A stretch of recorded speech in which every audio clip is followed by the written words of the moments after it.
Dots, un dispositivo inteligente que ayudará con el sueño, y también con los ronquidos. De la calidad del sueño dependerá el nivel de capacidad con la que se pueda llegar a afrontar el día siguiente.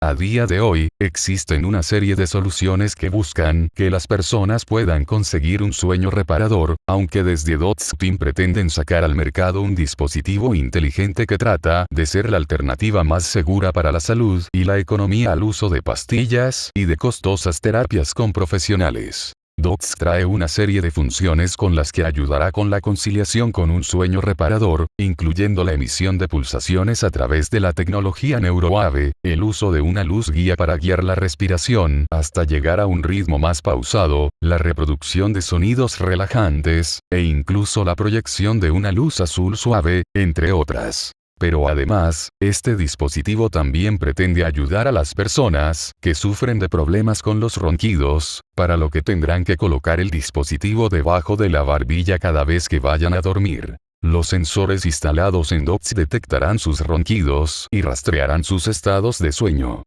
Cuando Dots identifica su sonido de ronquido, generará microimpulsos muy ligeros, que van desde 10-60 hercios hasta los nervios de su mentón. Esto estimulará los músculos genioglossus alrededor de la garganta, tensará el paladar blando, tonificará las vías respiratorias y, por lo tanto, hará que respire suave y silenciosamente. Sin duda, es un dispositivo que ha llamado bastante la atención y que ya se verá en la práctica si cumple con lo que promete, habida cuenta que a lo largo de los años también han ido saliendo otros productos que parecían ser prometedores, aunque este es el primero en su tipo ya que incluso dispone de su propia aplicación complementaria con la que también podrán controlar la calidad del sueño, entre otras características.